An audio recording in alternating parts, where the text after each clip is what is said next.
ผูกต่อไปอาตมาภาพจะได้ตัดเทศนาในผูกในมหาสมณสูตรผูกที่หนึ่งตีฆานิกายอันดับต่อไปนะโมตัสสะภะคะวะโตอะระหะโตสัมมาสัมพุทธัสสะเอวะเมสุตังเอกังสะมายังภะคะวะสะเกโสวิหารันติกัมปิลาวัตถุสมิงมหาวันเนมหันตาภิกขุสังเขนะสัตติงโอปัสสะเตหิสัพเพหาละหันเตหิตัสสะหิสะโลกาธาตุมหิเตวตาเยหูใจญาสันนิปาติตาโหติภาคาวันนังสัตตนาญาภิกขุสังฆะเอวัมเมสุตินติอาติกังนิตานาวัจจานังอาญาสมาอานันตาเทนะวุตังนิพานังกัมมิตนว่าเอวะเมสุตังนิอันมหาอานันตาตนมีอายุหาเก่าในสามกลางอรหันตาเจ้าตั้งหลาย500พระองค์มีมหาการสาพาเต็นเจ้าเป็นประธานเมื่อปานธรรมสังฆายนาในกรรมตากลางมนตกอันพญาอาจารย์จะตูหากแปลงมีใน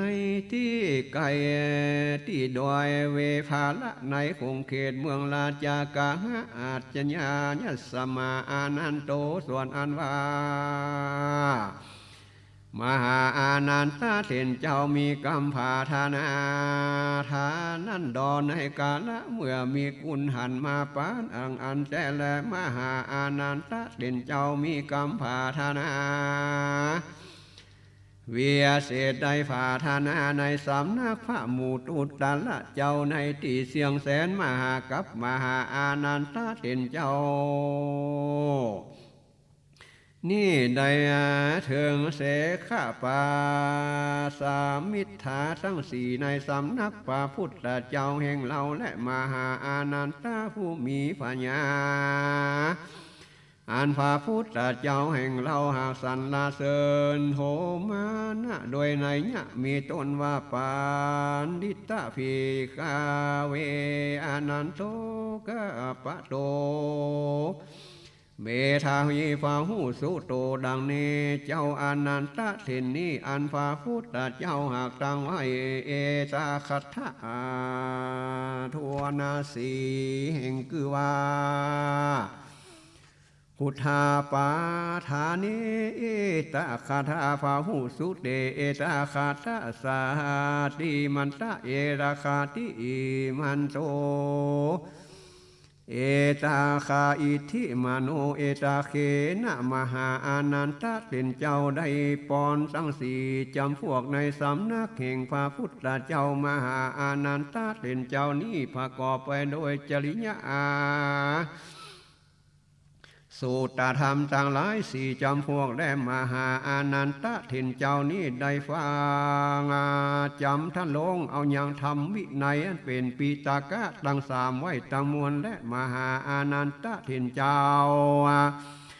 ตนมีบุญอันหาปานดังนี้จำมาเลินอรหันตาเจ้าต่างหลาย500ตนว่าดังนี้พันเตกาสาปะเถนคาเดมาเจ้ากัสสะปะเถนเจ้าอีตังสุตังอันว่าสูตรอันนี้พระพุทธเจ้าตนนั้นอันประกอบไปโดยสัพพัญญูตัญญาณอันหันโดยมังอาสาจักขุและญาณจักขุตนอันใกล้แต่ในราคากิเลกับดังศาสนาองค์พระรัตรู้ใหญ่ยะธรรมทั้งมวลดีลีด้วยอันธาลงมาตาสาปาระญาณ10จำพวกและเวสารัสญาณ4จำพวกตนอันมีบ่อหุดบ่อล้อต่อในธรรมจังมวลตนมีวิสุทธิเทวดาและยิ่งกว่าเทวดาต่างหลายตนเป็นอินตากายิ่งกว่าพรหมต่างหลายในพระพุทธเจ้าตนนั้นกระทำจริยะต่างๆหากกล่าวหากเทศนาแ แต่ดิเลโกนามะโมคาลาโนชื่อว่าบุคคลาผู้ใดผู้หนึ่งป่วยว่ากล่าวฮือเสียงฮือพับล้วนทวนจุภาการตังมวลเป็นพระพุทธเจ้าเทศนานันเอวังมักว่าเอเกนาตา เลนะเมสมาญาสุตังอันเราได้ทะลงจำไว้ด้วยอาการดังเนื่องมาคาภาสาปาลานิสีและในญาณหนึ่งตีวีกา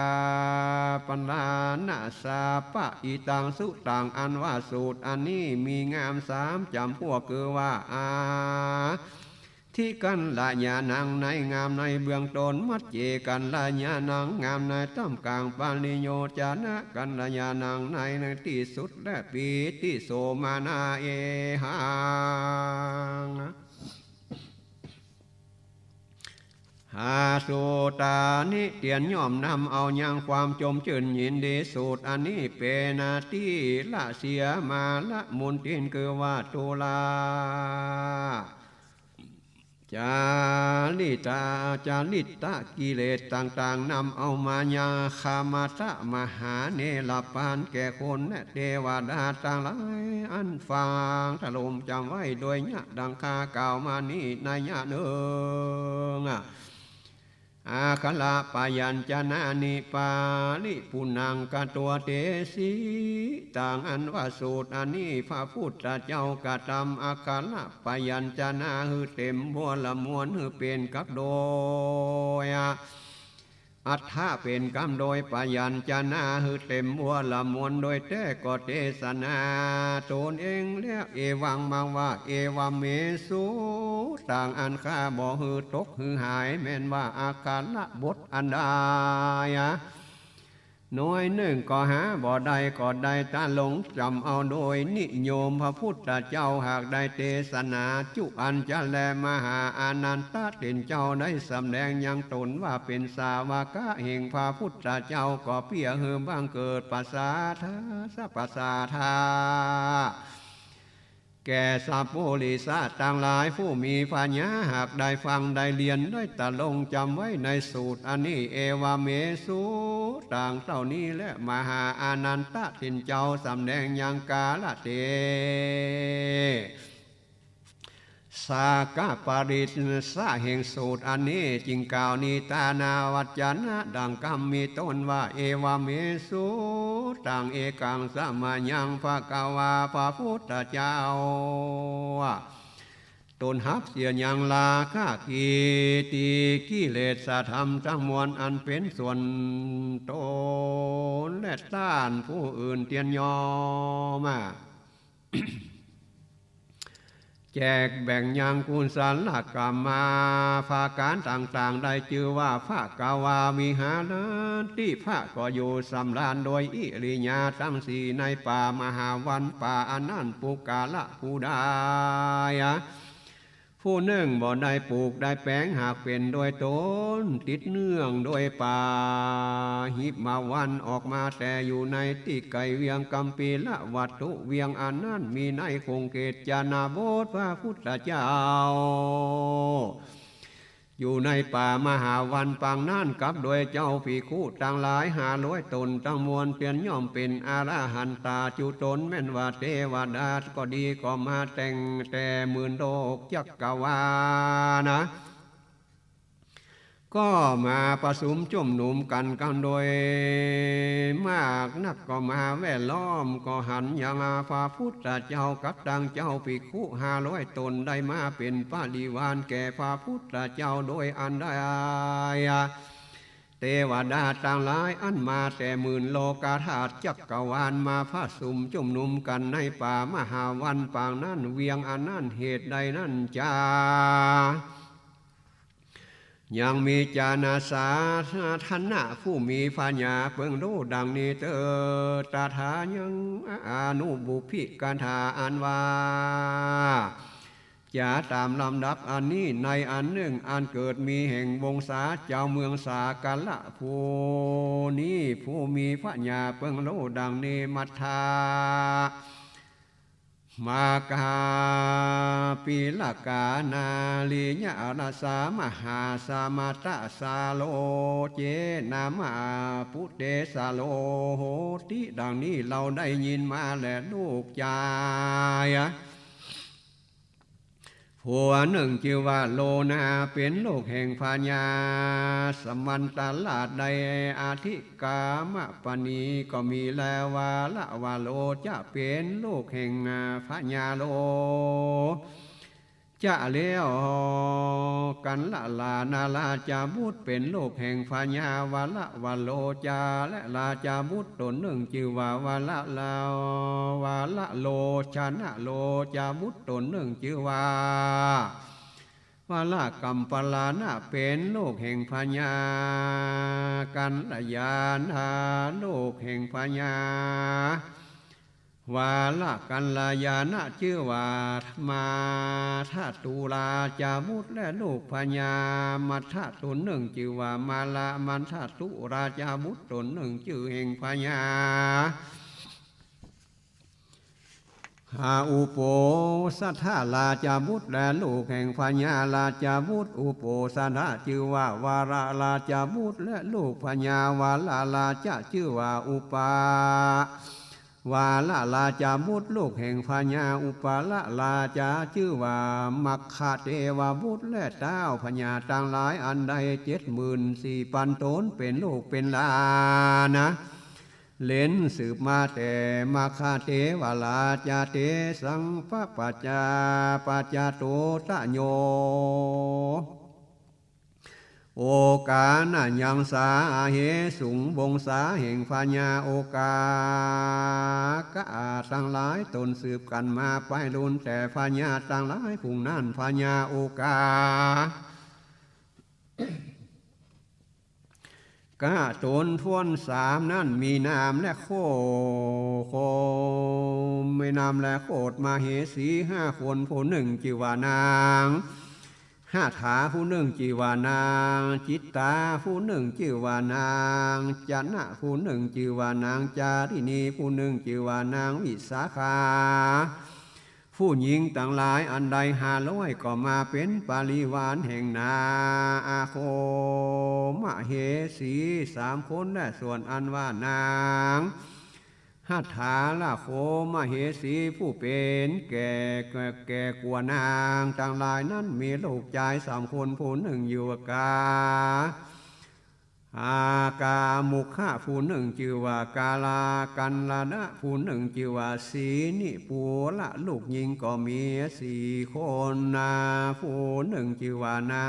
ง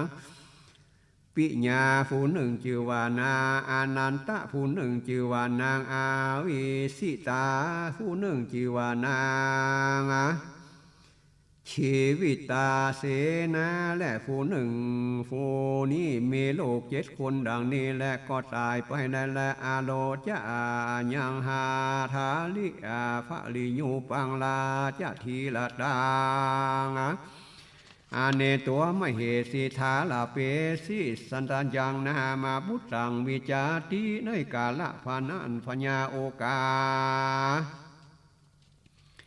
กะโมฆะก็เอายังลาจะทีดากุมารีผู้อื่นหนึ่งอันมีโลภอันงามและตั้งไว้ในที่อันเป็นอาคามาเยสีแห่งตนก็มีนางลาจะเทวีก็ประดับโลกชื่อว่าทาสนะกุมารอันบังเกิดได้หานั้นไปสู่สำนักแห่งพญาหันยังลูกก็ยินดีก็หือป้อนแก่นางเทวีนางเทวีก็แจงแสงกำจับกับด้วยญาติกาต่างหลายก็ขอลาจาสัมปติแห่งลูกชายแห่งตนก็มีแลลาจาอินจาสีติวาเจสีพญาโอกาสะก็ดาคำลามนางเทวีด้วยกรรมว่าดูนางผู้ร้ายมึงนางจุง10 หายเตอดังลือมึงนางป่วยมักยังกรรมมันเป็นอนตาลายแก่ลูกกูอันจาพญาก็บ่อาจเถือลาจาสัมปติแก่ลูกตนนั้นหันและสาปุณณปะปุณาง ลาหูรัจานังปาลิโตเสตัวนังเทวิยังปัญญาหือเปิงใจในที่สงัดแล้วก็กล่าวกรรมมีตนว่าดังนี้ข้าแด่มาลาจะเป็นเจ้าชื่ออันมากล่าวมูสาวาดว่าอันจากรรมอันนั้นบอกวันแก่เต้าพญานางกล่าวดังอันแล้วก็วอนขอต่อพญาอาทาลาจามุตเตอามันเตสีในกาละนั้นพญาจิงจากำด้วยลูกชายต่างหลายว่าดังนี้ตาตาพิญาบุตรกานุลาเจ้าลูกนักตั้งหลายแห่งพ่อก็ได้หันชนะกุมารโตนอันเป็นลูกน้องแห่งสู่ต่างหลายพ่อก็บ่ตั้งได้พิจารณาดูทนทีพ่อก็ได้ฮือปอนด้วยอันด่วนอันปั้นแก่แม่แห่งสนะกุมารแล้วนางผู้นั้นก็มักเปี้ยน้อมยังลาจะสัมปติแก่โลกแห่งตนและสู่เจ้าต่างหลายมักยังลาจะสัมปติอันใดเต้าเว้นไว้ยังจ้างมังกาละแลลดมังกาละแลมามังกาละสู่เจ้าลูกลักจุงเอายังสัมปติตามอันมักตามเพื่อใจแห่งเจ้าต่างหลายจะได้ออกไปสู่ตามสุขเตอในเมื่อเสียงอายุล่วงไปแล้วแห่งพ่อดังอันสู่เจ้าต่างหลายจุงมาเอายังลาจะสัมปติเตอพญาก็สั่งยังลูกลักแห่งตนออกไปกับโดยอามาตต่างหลายก็มีแลนามากาลังอากาลิตัวลาจาบุตรตั้งหลายก็ร้องให้มีภาการตั้งต่างพญาตนพ่อนางเรียนดวงตั้งหลายก็ฮืออดโตดแก่ตนด้วยกรรมว่ามหาราชเจ้าขอจุงอดยังโตสนะแก่ตูขาต่างหลายส่วนราชาบุตรต่างหลายก็สั่งอำลาพญาตนพ่อแล้วก็ขออนุญาตเอาน้องยิงแห่งตนตูขาต่างหลายปัดก็ด้วยตูต่างหลายจันแลราชาบุตรต่างหลายก็เอาอย่างน้องยิงต่างหลายสี่คนนั่นออกไปมีจาตุลังคะนิกายเสนาสี่จำพวกเป็นปาลีวานก็ไปจากเวียงและคนต่างหลายอันมากนักก็ออกไปตามราชาบุตรต่างหลายปาลิสัตตามไปโดยสี่สามโยจนะก็มีคนต่างหลายก็อวยนาสาเพาะปาหิมาปานก็ออกไปด้วยกรรมว่าเราต่างหลายจักไปตังเวียงอยู่ในป่าจะแลก็ไปแสวงหาที่ตังเวียงนั่นก็จะเดินไปตัสสมิงสามาเยอัญญสมาตังโพธิสัตโตภามานาปามหาสาลกุเลนี่ปาตัวกาบิลาพามโนโตหูตัวนิคติโตโปคาลานิยาติโลอาสานาวานาสเกปนาสาลังเปตัววาสีในกาลานันโพธิสัตว์เจ้าแห่งเราเกิดในพามมหาสาละมีชื่อว่ากัมปีละพามก็ออกจากเรียนบวชเป็นราศีตั้งปัญญาศาลา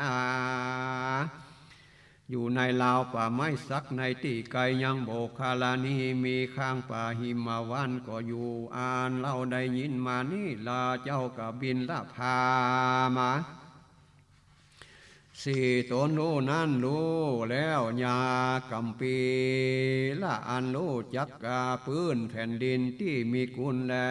มีโตดในพื้นแผ่นดินไปไตได้10 ศอกในอากาศไปบนได้80 ศอกก็มีและในกาลนั้นยังมีปาเตติเนืองต้นหญ้าและคุ้มเคียเขาต่างหลายอันขมวดหวันเกี่ยวขึ้นหากำขัวอวยนาเมื่อวันออกก็เกิดมีในป่าที่นั่นปาเทศป่าที่หนึ่งก็มีแลเนื้อต่างหลายมีต้นว่าลาจ้าสีและเสียโคง ไล่คาเนื้อน้อยต่างหลายมีต้นว่ากวางและฟานต่างหลายละมั่งกระต่ายและเมียวก่อกันไปถึงที่นั่นก็บ่อาจไล่ตามได้โดยแต่สัตว์ต่างหลายฝูงอันแล่นนี้ก็แผ่นาขึ้นไปดังจะเบิกจับกาบตอดเสียยังสัตว์ฝูงนั้นไล่เอานั่นสัตว์ตัวใหญ่กว่าแต่สัตว์ฝูงตัวน้อยก็มีปิกนาคืนก็แล่นหนีและเจ้ากัมปีลาสีก็ถามดูข่าวสารจังมวลนั่นเจ้าลาสีก็คุณนายังลาจ้ากุมารต่างหลายกล่าวดังนี้เวียงอันตั้งอยู่นี้เป็นประเทศอันยิ่งอันประเสริฐแต่ดีลีและเจ้าลาสีก็ตั้งปัญหาศาลาแห่งตนในตีนั้นแล้วก็อยู่หันและเจ้าลาสีตนนานะก็หันยังกุมารต่างหลายอันจะเดินแสวงหายาจักตังเวียงนั่นก็มาสู่ที่อยู่แห่งตนที่นี้ก็เป็นมัคคาณคลาในจุมผู้ทีบนั่นแลผู้อันอยู่ในเวียงที่นี้แม่นเต้าว่าคนก็อาจยักผจญแพ้ยังผู้ชายทั้งหลายอันได้ร้อยได้ปันคนจะแลสู่จักตังเวียงในที่นี้และสู่จักตังเรียนนาฝญาในที่ปันนาศาลาที่นี้เตะแม่นสโลจันดาละอันตั้งอยู่ในที่นั้นจักประเสริฐกว่าพญาจากกาวาทิจะแลเตกถาทัตตัวตติปฏิคาสุกาเปสุงราชกุมารต่างหลายผู้นั่นก็ตั้งเวียงในที่นั่นโดยเจ้าราศีกล่าวนั่นจุอันก็ใส่ชื่อเวียงอันนั่นชื่อว่ากัมปีลาวัตถุเหตุตั้งในที่แห่งเจ้ากัมปีลาราศีก็อยู่ในที่นั่นแหละราชา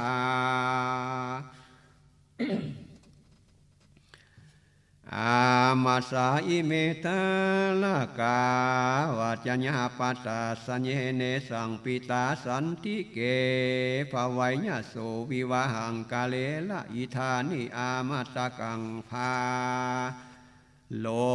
ติจินเตตัวกุมาเลหิสติงมานาญิงโสลาจาอามาตต่างหลายขะนิ่งใจสันนี่แล้วลาจะตาลากาเด็กน้อยต่างหลายผู้นั่นก็ถึงซึ่งวัยอันคืนใหญ่มากวนกะตามคาลาวาดแลผีฝัญญาตุนพ่อแห่งเราจาทาละกะต่างหลายผู้นั่นยังอยู่ในที่ไกลฝัญญาตนนั่นก็เพิ่งกะตามาอาวาหะวิวาหะแก่ลาจากาตาละกะต่างหลายผู้นั้นจะแลอาวาหะวิวาหะมังกาละแก่ลาจะตาลากาต่างหลายผู้นั้นก็เป็นภาละแห่งเราและอามาตต่างหลายก็จะกำโดยลาจะกุมารต่างหลายว่าดังนี้ข้าแด่เจ้าลาจะกุมารข้าบ่หันยังข้าที่ญาที่ตาผู้อื่นจักเสมอโดยเจ้ากูต่างหลายบ่หันหนึ่งหลากจากกุมาลีผู้อื่นจักเสมอข้าด้วยน้องหญิงแห่งเจ้าผู้ก็บ่มีและถูกข้าต่างหลายก็เพิ่งใจยังสังวาสยังเจ้าลาจากกุมารต่างหลายกับโดยน้องหญิงต่างหลายจะแน่ลาจากกุมารต่างหลายก็กลัวแต่ลาดิสาเมธาอันเจียนจากับโดยเจียจาดอันต่างๆก็ต่างไว้ยังน้องหญิงผู้เป็นพี่กว่าน้องต่างหลาย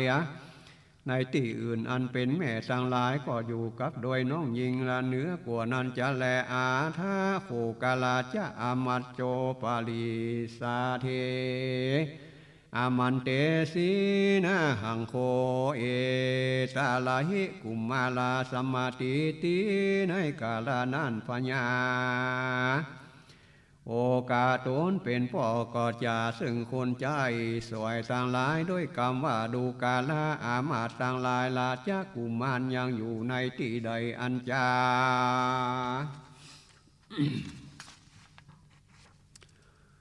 โย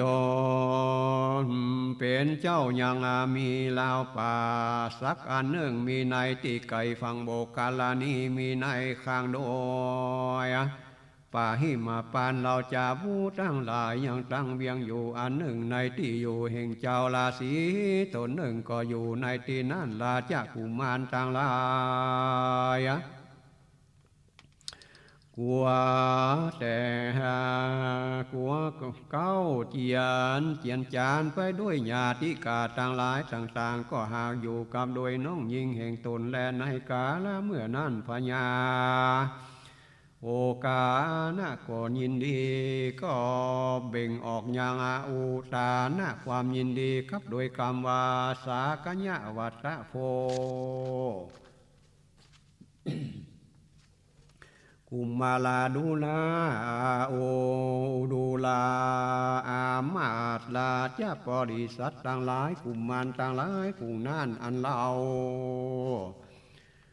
ออกไปเสียเวียงแล้วไปอยู่ในป่าก็บอกกาตามมาจาติล่วงเขตแดนอามาตรักษายังข้าขุนวงศาแห่งตนจะแลกกุมารต่างหลายผู้นั่นก็อาจแต่แลต่างแลกแต่กาละนั่นไปนาฟัญญาผู้นั่นก็ใจจือว่าสักกะเหตุว่าอันฟัญญาตนพ่อกล่าวว่าสักกะนั่นเป็นชื่อแห่งคนต่างหลายก็ยกขึ้นหือเป็นชื่อแห่งจานาโบสอันรุ่งเรืองหาหีนามะพญาโอกานะก็เป็นเก้าเป็นโตนะแห่งสากัญญาวงดังอันและพญาตนนั้นได้ชื่อว่าโอกานะเลยเหตุอันได้จาแท้และพญาตนนั้นก็มีเตนะสังโปเตสิจิจาปาทามานามังปานทะเลสัมมาเยนะเสธาภาคินิยากุราโลโคอุตปาติในกาละเมื่อเต้าพญาสักกาลาจำเลินะโดยโลกหญิงโลกชายต่างหลายมีดังอันเมื่อไปโลนแต่นั้นพญาที่เป็นเรือนนาปาธรรมะก็เกิดมีในตนแห่งนางผู้เป็นพี่ตนแห่งนางผู้นั้นก็ด่างก็ลายเป็นด่างดอกไม้ตองล้างนั่นก็มีแลเต้าพญาต่างร้อยกลัวแต่เปียที่อันนั้นแก่แผ่ป้นไปในต้านผู้อื่นปาเอานางผู้นั้นลงไปไว้ในคุมตีนั่นก็มีเตนาสามาเยนาลาโมนามะปาลานาศีลาจากุลาโลโคในกาลานันพญาปาลานาสีตนมีชื่อว่าลามะก็เป็นเปียที่อาณาเป็นเลี้ยนก็มีแน่นาเรียนหลวงและนางขับนางฟ้อนต่างหลายก็กิเลสแต่พญาตนนั่นก็สังเวชก็เวนเมืองฮือแก่โลกผู้พี่แล้วก็หนีไปสู่ป่ากินลากไม้ใบไม้ลูกไม้บ่อนานเต้าได้พระญาก็หาเปียที่บ่อใดก็มีผิวหนังอันนาเป็นผิวดังคำก็อยู่ไปนายกวางไม้แหงงิ้วคือว่าไม้แมงเมาและพระญาตนนั่นก็จะเดินไปหาอาหารอันเป็นสากลาจะสีเสือคงมาเรื่องชีวิตแห่งตนก็อยู่นายไม่ตีนั้นแลยังมีในวันหนึ่งพญาก็จะเดินไปถึงขุมตีไว้นางผู้นั้นพญาก็ได้ยังนางผู้นั้นในขุมตีนั้นแล้วก็มาถามดูนางเจียจาดแห่งนางเป็นโลกยิ่งแห่งพญาโอกากันลาดพญาก็ฮือนางออกมาแล้วก็ปาเอานางเมื่อสู่ที่อยู่แห่งตนและพญาก็ฮือนาง กินยาเยี่ยงนั่นตนได้กินนั่นก็บ่นานเต่าใดตนนางก็หายจากเปียที่มีวันนะผิวดังคำแล้วพญาก็อยู่สังวาสกับโดยนางผู้นั้นก็มีนางผู้นั้นก็ทะลงกาพาจักเต็ม10 เดือนบ่ละเมื่อนก็พาสูดได้ยังลูกยายและลูกยิง2 คนในระหว่าง16 คนนะเป็น32 คนนามาปัญจติวาโกนิยะในนั้นเป็นชื่อแห่งเต้าพญาต่างหลายอันเกิดมาในวงศาอันนั้นเหตุดังอันพญาตนเป็นเก้าเป็นที่อาศัยอยู่ในกวางไม้โกลีที่นั่นมาแล้วลาจะกุมารกุมะลีตั้งหลายอันเกิดมาแต่วงศานั้นหากได้มาสมสู่อยู่กับโดยกานะเหตุนั้นเต้าพญาก็ติดเนื้อกับโดยกันโดยลาจะวงศาแห่งพญาโอกากลาดเป็นเก้าเป็นเงาดังนั้นแหละยังสากายะโกลีลาจานาอุปาติเอกุธาตตาญาอนุปาจิกถาอันว่าจามาจาลำดับโดยอันนี้ผู้มีพญาเบิ่งรู้ในเจ้าภิกขุต่างหลาย500 ตนอันเป็นอรหันตาจุตนเป็นปาริวารแห่งพระพุทธเจ้าปางนั้นได้ยินมานี่เจ้าเมืองสากัญญะและเจ้าเมืองโกลีญะเขาก็ปังแม่น้ำโกรินีอันมีในละหว่างเวียงกัมปีลาวัตถุเมืองโกริญะนั้นเพื่อกะตำหน้าปลูกเขากาต่างหลายในฝ่ายลูกเดียวกันนะและสาเสโซในเมื่อเขากาต่างหลายหิวแห้งเสียในเดือนเศรษฐมูระคือเดือนเก่าและเหตุดังอันคนต่างหลายกะทำกานะแห่งเมืองต่างสองนั้นก็มาจุ่มนุมกันเจ้าเมืองโกลีญะกล่าวว่าดังนี้อีตังอุตตะกังอันว่าน้ำเนื้อเนื่องอันเดียวกันก็บอกพอเรื่องเขากาแห่งสู่เจ้าและตูขาจักเอาก่อนจะแลน้ำอันไปแต่แม่น้ำตั้งสองนั่นก็บอกพอเรื่องเขาลอดจะแลโดยแต่เขาแห่งตูก็จักแล้วไปน้ำเขาในที่ตั้งมวลจะแลสู่เจ้าต่างหลายหือน้ำอันนี้แก่ตูคาก่อนเตอกัมปีลาวัตถุวาสีโนอันว่าเจ้าเมืองกัมปีลาวัตถุกล่าวว่าดังนี้ในเมื่อสู่เจ้าได้เขาปั๊มเป่งเต็มอันเต็มเล่มเต็มสางแล้วอยู่ได้ดังหรือตูต่างหลายเอาเงินเอาคำมีเมื่อถือเปียดแลบุงแลซาก็บ่อาจจะเข้าไปยืนอยู่ยังประตูเรียนแห่งสู่ได้แลเขากาแห่งตูก็แล้วโดยการนำนา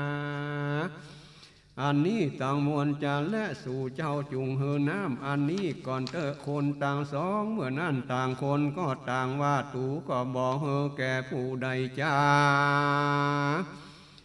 แถมากามขึ้นแลเตื้อและน้อยคนผู้หนึ่งและผู้ชายผู้หนึ่งก็ตีตอบเล่าและคนต่างหลายก็ลวดคนเก่าตีฟันแต่งกันไปมาก็ด่าฟัดฟ้าเจียจ้าลาดจากากุลก็จำเดินพิษเถียงกันมังนางและโกริญะกัมปลาวาทวัตันติอันว่าคนต่างหลายพุงกาทำการแก่เจ้าพญาโกริญะนั่นกล่าวซึ่งเจ้าเมืองกามปีลาวาทุว่าดังนี้สูก็เอาพญากาละเป็นที่เปิงที่อ่างแล้วก็กล่าวองค์อาจโดยแต่พญาตนได้อยู่กับน้องหญิงแห่งตนเป็นดังสัตตะอริสานมีตนว่าส โสสนีกังข้านั่นอันว่าจางมาหอดาบและเครื่องข้าอาวุธแห่งพญาภูนั่นจักกะตำดังหรือแก่ตูข้าอันจาคนต่างลายนั่นก็เอากรรมอันนั่นไปกล่าวแก่อามาตต่างหลายก็ไปกล่าวแก่พญาต่างหลายตะโตสากิญาภะกินีญาสติงสังวาสิตาธาราสมาทานญาจางปาลัญญาตาเสสามาติยุทธาสตินีคิมิในกาลนั้นเจ้าสากาญะต่างหลายก็ต่างนาง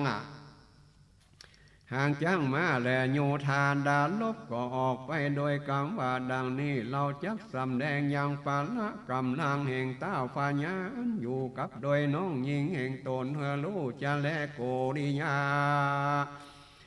แม้นว่าพญาเจ้าโกริยาก็แต่งห่างโยธาจังมานักลบต่างหลายก็ออกไปเพื่อจักสำแดงอย่างปาละกำลังแห่งตนเต้าพญาเจ้าสากาญะต่างหลาย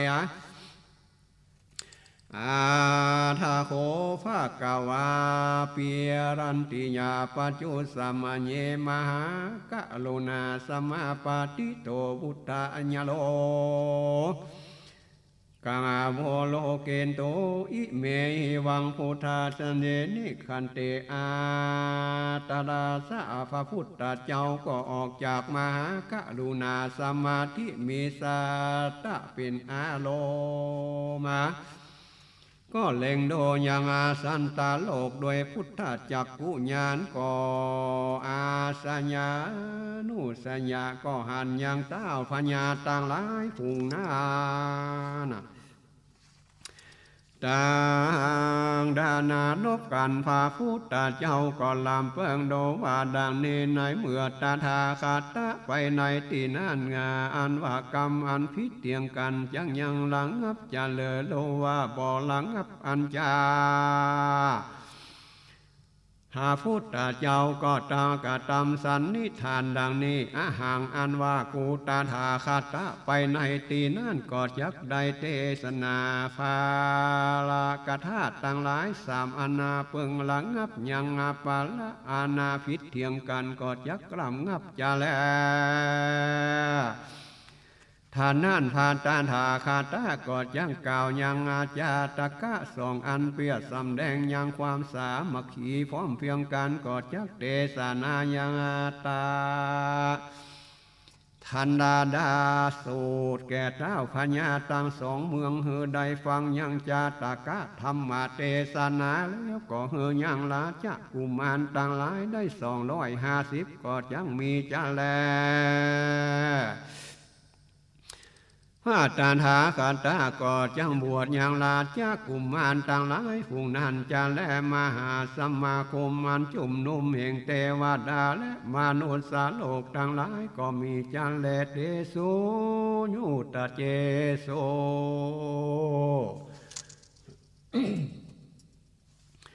นิกามันเตโสในกาลาเมื่อเต้าพญาตั้งหลายผู้นั้นอันตกแต่งหาปาละนิกา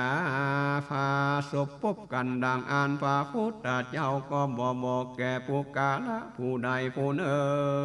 งก็ถือเอายังบาทและฟ้าแห่งตนก็ไปโดยก่อนนั่งปับปะแนงเจิงเป็นสา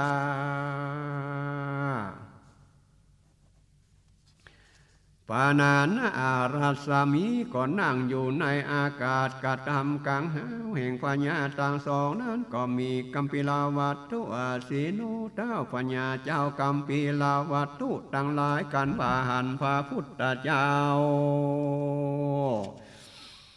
ดังนี้พระพุทธเจ้าตนเป็นญาติตนประเสริฐแก่เรามาแล้วอันว่าพิษเถียงกันดังอันพระพุทธเจ้ารู้แล้วหันแล้วลอยมีจะแลในเมื่อพระพุทธเจ้ามาในที่นั้นดังอันเราต่างหลา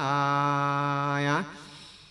ก็บ่อาจเปรียบจางเหอเขียงคาเป็นต้นว่าหอกดาบปืนเล่มหนึ่งตกไปในตนแห่งต้านผู้อื่นและเมืองโกริยะก็คาฟันตัดเป็นบางเป็นต้น ปีนาพีเผาว่าเราก็แล้วและพญาเจ้าเมืองกำปีลาวัตถุต่างหลายก็ละอายแก่พระพุทธเจ้าต่างโคนะต่างสววางย่างหอกและดาบพันละอาวุธเสียแล้วก็พากันเข้าไปไหวพระพุทธเจ้าอันและโกริยะนาคาลาสีโนเมนว่าพญาเมืองโกริยะก็ดีก็เล่งหันพระพุทธเจ้าข้านิ่งใจว่าพาการสันเดียวนั้นต่างคนก็ต่างวางอาวุธไว้พระพุทธเจ้าแล้วก็นั่งอยู่พระกาวานพระพุทธเจ้าแม่นรู้แล้วดังอาณาก็แสงถามดังนี้มหาราชาพระองค์มาในที่นี้เหตุอันใดเจจาเตระจโนอันว่าเต้าปัญญาต่างหลายก็ปากันนะขานตอบคำพระพุทธเจ้าพันเตพระกาวาคาเดพระพุทธเจ้าข้าทั้งหลายมาตีนี้ก็เปียว่าเล่นต้าน้ำและเล่นปายด้วยและบ่มาเปียเล่นปะปายโดยสันนั้นมาเปียกะตำส่งความลบกันในที่นี้พระพุทธเจ้ากล่าวว่าการผิดเถียงกันอาศัยสิ่งอันใดเป็นเหตุอันจาอุตตะกังพันเตที่เท้าพญาต่างหลายก็พากันกล่าวว่าข้าแก่มาพระพุทธเจ้าน้ำนาอันนั้นมีกาอันน้อยและปาทาวินิกาติพระพุทธเจ้าถามว่าแผ่นดินควรกาเต่าใดเราอันจาเต้าพญาต่างหลายกล่าวว่าข้าแด่พระพุทธเจ้าแผ่นดินอันนี้ควรกาอาณาอันนับกาบ่ได้จะแลเต้าพญาเป็นใหญ่ในแผ่นดินตีนี้ควรกาเต่าน้อยบ่ได้อันจาอาณาคาถาฟันเตเต้าพญาต่างหลายผู้นั้นกล่าวว่าข้าแด่พระพุทธเจ้าเต้าพญาต่างหลายเป็นใหญ่ในปัตตาวีควรกานับบ่ได้จะแลดูกาลมหาราชเหตุใดมหาราชอาสไลซึ่งน้ำนาอันมีก้าอาณานิดน้อยป่วยว่าหืดเต้าพญาอันนาแปลงก้าสิบหายเสียอันจานว่าภาษาตะความจมจืนยินดีก็มีในที่อันพิษเถียงกันสั่งอ่านกันว่ามีวิญญาณพิษเถียงกันใจนานเตี้ยนยอมาจังใดผูกเวรแก่กันไปมาเป็นดังมีตัวใบหากผูกเวรอาฆาตแก่เทวดาอันสิงอยู่ก็ไม่สะเพาะก็ฆ่ากันไปมานานเสียงกับนึ่งตั้งมวลก็มีวันนั้นพระพุทธเจ้ากล่าวเต่านี้แล้วก็เทศนาคัตถาบาลีว่ามหาราชาทิเตปนาปาลานาสิยังคุมมาตโตรันสางกะเลนโตปะหินากะเลวาคาลิกาโมโหสิตาโตโกภามานไกติยารญาตาโลปิอาหาลิตวาอัตถังอาชีวิตตังอากาเตสิมหาราชาดูลามหาราชในเมืองล่วงแล้ววันนั้นยังมีกษัตริย์ตลาติราชผู้หนึ่งชื่อว่าพมมาทัสเสวยราชสัมปติในเมืองปาลาณสีในกาลยามนั้นยังมีจ้างไม้ผู้หนึ่งมีไปนอกเวียงปาลาณสีจ้างไม้ผู้นั้นเตียนย่อมไปนำเอายังไม้มาแต่งป่ามาแปะยังรถนาดาเลี้ยงชีวิตมาหาลูกโขในกาลานั้นยังมีไม้สะเคาะต้นหนึ่งใหญ่นักบ่มีนาก็มีนายปาเตเจทีมาวันเตนั่นเอโกกาลสีโหอันว่ากาลสีหะคือว่ามีดำตัวหนึ่งไปเอี่ยวสาแวงหาอาเนียได้มาแล้วก็มานอนอยู่ใต้ลมไม้สะเคาะต้นนั้นอาทาสาเอกาที่วาสางวาเตปาลันโตเอโกสุขาตาสะโก ในกาละนั้นยังมีในวันหนึ่งเมื่อลมมาดังอานากิ่งไม้แห้งกิ่งหนึ่งก็หักตกลงมาฟาดถูกคอมีตัวนาน่ะมีตัวนั้นก็อดเจ็บหน่วยหนึ่งก็สะดุ้งตื่นตกใจกลัวแล่นหนีไปได้หน่วยหนึ่งแล้วก็เลี้ยวหลังพอดูหุ่นต่างอันตนแล่นมาก็บ่หันสัตว์ตัวได้ตัวหนึ่งมีลาจ้าสีเสือคงเสือเหลืองที่ไล่ตามกูมาก็บ่มีในตีนั้นเทวดาโตนะสลายไม่ตัวนั้นก็บ่อาจกัดตามไล่ได้ยังตนกูอันมานอนอยู่ที่นี่แล้วหันยังไม่อันฟาดถูกตัวกูจะแลจุงหาไว้หันก่อนเจอกูหากยังรู้จะแลมีตัวนั้นก็คำดำลูกค้าเทวดาอันแล้วก็เอี่ยวไปคบมาสายใจฝูหนึ่งอันจะเดินไปในป่าที่นั่นตาในกาลานั้นจังไม่ผู้นั่นก็เอายังโคนะ1 คน 3 คนไปโดยเวียนไปถึงที่นั่นเพื่อประโยชน์จันนาโดยไม่เครื่องรถมีมือถือฟ้าและขวนเอี่ยวสะแวงหาโสญาวนาติกามาติตาเทวาสกาเทกามิติสินนาสีจินนาเตตัวปาทามังอาคาธามหะมีตัวนั่นก็การนิ่งใจสันนี่ใจผู้นี้บ่ล่วงโพ้นไปจากใบโตนนี่ตลาบใดกูก็จักกล่าวแก่ใจผู้นั่นตลาบนั่นจะแลมีตัวนั่นก็กล่าวการถาเป็นปาถามกถาว่าดังนี้กูนูวาลิโลปุริโสวานะโมขณานาทิปัสสิพุทโธโมสมาคาหิกิตาโลเสตุมีจาเสียโพปุริสะโดลาผู้ใจต้านผู้เดียวมีมือถือฟ้าและควรนาอันเดียว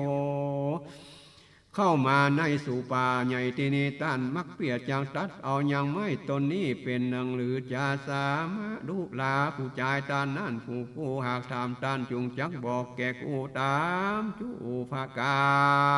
นะเตโสตัสสะวัจานังโสตัวตุติยังอากาธาสมาหะจังไม่ผู้นั้นได้ยินกำจาหิงมีตัวนั้นแล้วก็การนิ่งใจว่าดังนี้เป็นเรียนอันสัจจานะแต่ละหนออันว่าเนื้อป่าป่วยว่าลูกปากจาโดยภาษาคนก็บอกเคยหันเคยได้ยินมาในกาลเมื่อก่อนสังขารมีตัวนี้ก็จังรู้หันไม่ยังควรแปลงลดจะแลกูก็จักทำก่อนเตอก็กล่าวกันฐานทวนสองว่าดังนี้นาวาโสนามิจาราสีสมานามิสมานิจตุโทเนวาสาโลนาคาติเลนะสกาโนกุโตทาเตลุจาทาตาเนตโนนามาตังตาลุเนปิญาตังผู้ลิสะโดกาลาผู้ใจจ้างไม้อันว่าไม้หลังก็ดีไม่สักเดียนก็ดีไม้หูกวางก็ดีไม่ตะแบกก็ดีก็บ่มันแก่นเหมือนไม้สักข้ออาณาเป็นบ่มีจาแลตังสุตัวนาพามาโนจาตุทังคาธมาหะพามจังไม่ผู้นั้นได้ยินกามานานะก็ยินดีโดยกรรมว่าสัตตริสานรู้ปากจาเป็นภาษาคนกูก็ได้ยินวันนี้มีตัวนี้ก็บอกยังไม่อันควรแปลงเครื่องโลดและอัศจรรย์แต่หนอต้านพามก็กล่าวกัถาอันทนสีว่าดังนี้กิตาสานิสัปปตานิคะเทวาปัตตนากิติโสกุโธเมสมาอัคขาหิญาธาจาเนมะสนันนาสมา ดูลาเจ้าสหายอันว่าไม่สะเคาะนั่นหันมาปางได้คือว่าขาวหรือดำปานได้จาเราลูจักไม่สะเคาะโดยภาการสันได้เจ้าสหายยังเล่าหากถามจุงบอกยังวันนะสกานะแห่งไม้สักข้อมาหืดแย่งแก่เราเตออาทาจะเสอันจิกาโนตัวกาธาฟาสีในกาลานั้นมีตัวนั้นก็บอกยังวันนาสันฐานแห่งไม้สักข้อก็กล่าวกันทาสองอันว่าดังเนยตาสาขาปาลาปันตินามานาติจานาการทะเลโสสุโขนานาตะโนนามาพามานะดูลาต้านพามผู้เป็นจ้างไม้อันว่ากิ่งไม้ข้าไม้ข้านไม้ตนอันนาห่วยย้อยลงต่ำแลกิ่งแห่งไม้ตนใดอันเนื่องน้อมก้อมลงมาต่ำบ่อหักบ่อก้านหามานาและกูยืนอยู่กับไม้ตนใดไม้ตนนะชื่อว่าปัทธาปัทธะไม้จะเคาะและไม้และอาลานังวันนานาพินาอิสาเนมิลาธาสาญะสัปปะสะเตอิมูดิญญะอาหังโหสาติพนาตนาอันว่าไม่สะเคาะตนนี้ควรแก่อันกาตั้มหื้อแปงกามาลดแล้วดุมมาลดหัวลดไม้ตนนี้ก่อเหือแล้วยังเครื่องลดแห่งต้านตั้งมวลไม้ตนนี้หากมีกุลอันมากนักดังนี้จะแลต้านจุงจักตัดเอาไม้ตนนี้เมื่อแปลงเครื่องลดแห่งต้านเตเอวังโสอาจิกาตัวตัวรามานาโสหุตัวเอกามันโตวิจาริอันว่ามีตัวนั้นก็บอกยังไม่สะเคาะและดังนี้ก็ยินดีแล้วก็จะเดินเอี่ยวไปในที่อื่นพามาจ้างไม้ผู้นั่นก็ปาลกเปียจักตัดเอาอย่างตนไม้นั่นลูกขาเทวตาจิโนสิลูกขาเทวดาการนิ่งใจว่ากูก็บ่ได้เหือสิ่งใดตกลงใส่หัวมีก็บ่มีกรรมมาผูกเวรอาฆาตยังไม่ตนนี้มันเต้าจักเหือวิมานแห่งกูสิบหายเสียแม่นว่ากูจักหาตีเปิ้งบ่ได้แล้วกูก็ยินจักหือหมีตัวนั้นสิบหายตายไปโดยอันว่าบวงก้องอุบายแก่กูว่าอันจาแลนาลูกข้าเทวดาก็แต่งมาเป็น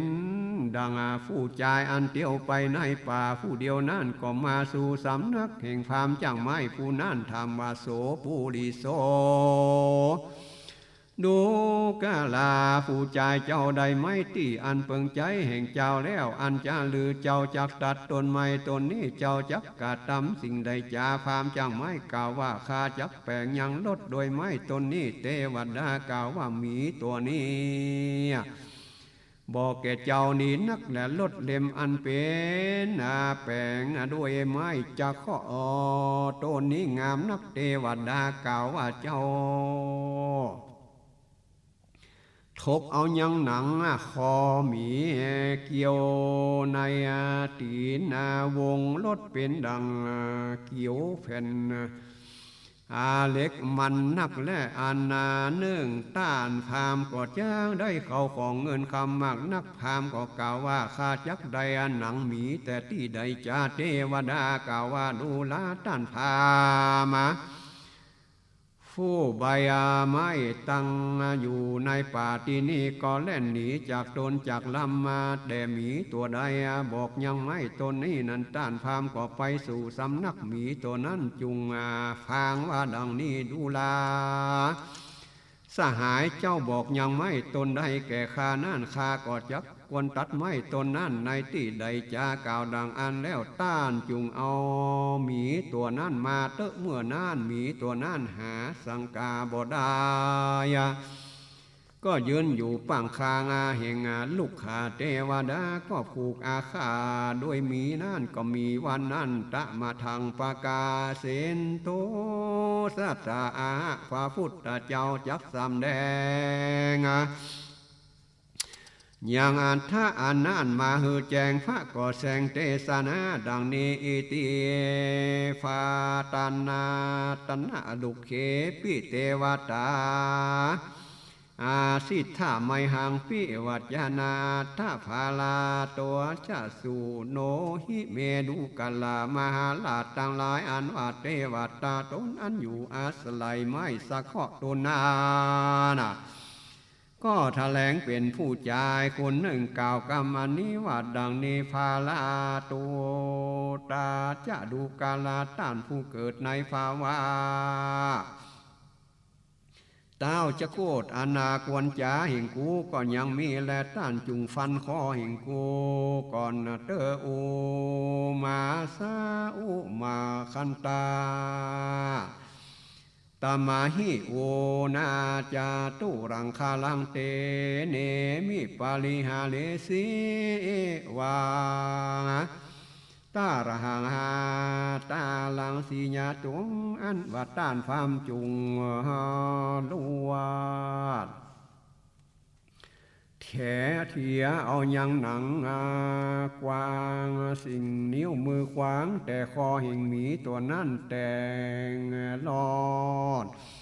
ตุกกำต้านฟามจุงเอาหนังเกี้ยวยังกงลดแห่งต้านโดยหนังหมีนี่เตะกงลดแห่งต้านก็สำมันยิ่งนักอันหนึ่งต้านก็ยักใดเขาของเงินคำมันมากหนักจะแลอิติปทาญาลุเคปิเวอาเปสิตาวเตจาตานาจาจาตานังอินติสนังลุขาปมามาวานาดูลามหาลาตต่างหลายเทวดาตนอันอยู่อาศัยต้นไม้สาเคาะต้นนั่นก็ติดก็ผูกยังเวียนบัดนั่นกับตังกาละสิงหะคือว่าหมีดำตัวนั่นอันว่ากาม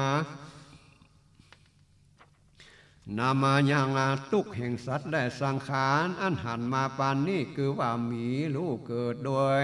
ปาฏิสนธิขันธ์ก็ดีไม่สะเคาะอาณาเกิดใน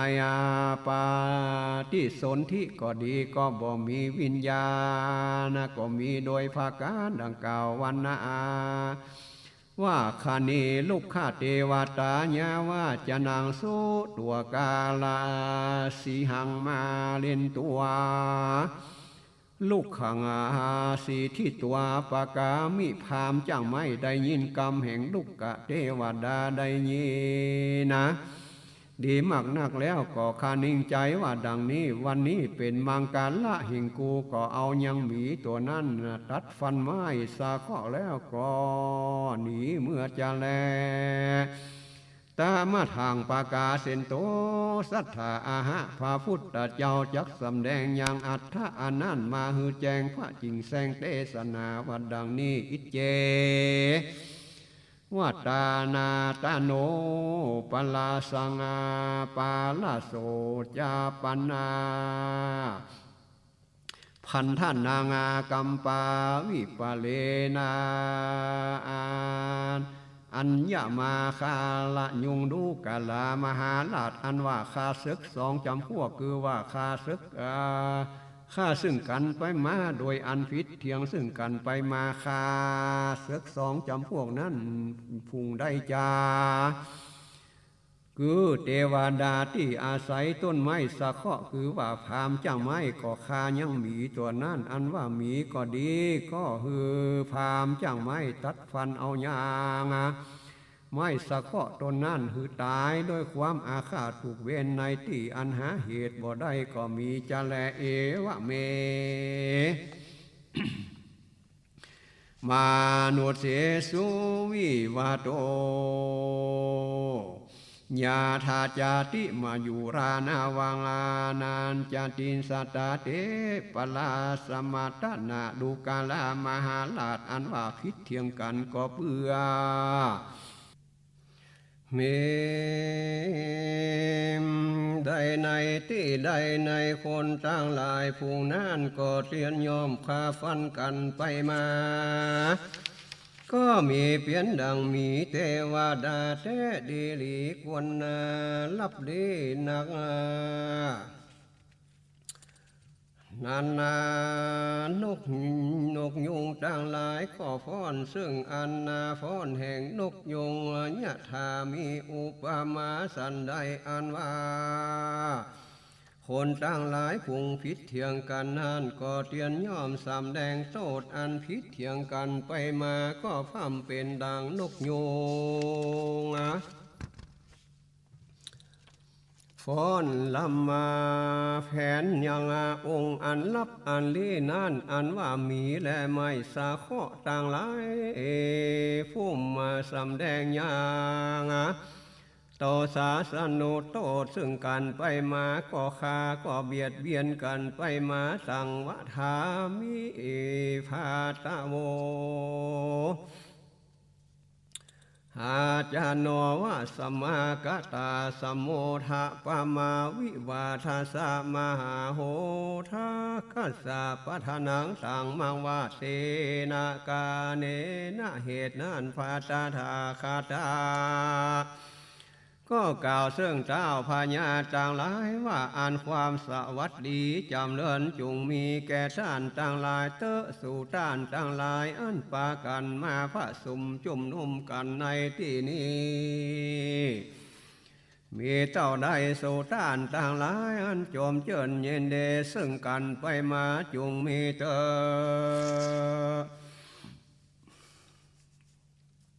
สู่ท่านต่างหลายก็ปากันมาผาสุมจุ่มนมกันนี่มีเต้าใดสู่ท่านต่างหลายจุ่มเจิญเย็นดีซึ่งกันไปมาจุงมีสู่ท่านต่างหลายอย่าได้มีกรรมผิดกรรมเถียงกันเป็นดังมีและเทวดาที่อาศัยไม่สะเคาะนั่นแหละอย่ามีเพราะท่านต่างหลายเตอะสมาคะเมวาสีเคธาปุเทหิตังปะสังหิตังสมาละกะโตธรรมาโทโยวะจะเขมะนะสะทังสติดุลามหาลาสู่เจ้าต่างหลายจงปั้มเป่งยังภาวะอันนาพร้อมเพียงกันเตอะอันว่าความสามัคคีผู้มีปัญญาหากสรรเสริญยกยออันผู้กาละผู้มีพระญาหากกาติยินดีในอันนาพร้อมเพียงกันก็ตั้งอยู่ในจุราจริญญาตธรรมและปูกาละผู้นั่นก็บ่ถอยเสียอย่างจากนิพพานอันโศกเสมตาจากตังสีและเทศนายังกูทางหากันนาหิพระพุทธเจ้าก็ถือเอาอย่างยอดคือนิพพานแห่งธรรมเทศนาอันนี้แล้วลาจโนกาทังสู้ตัวสมคาเต้าพญาต่างหลายเจ้าโกลีเนี่ยได้ฟังธรรมเทศนาอันนี้ก็พร้อมเพียงกันเกิดมีแล้วสันทาอิมังธรรมเทศนางอาทะลิตัวจาทากังสโมทาเนสีทั้งกาลนาตาสมิงวันนาสนาเนนะวุฒาเทวตาปนาอาหะเมวะพระพุทธเจ้านำเอามายังธรรมเทศนา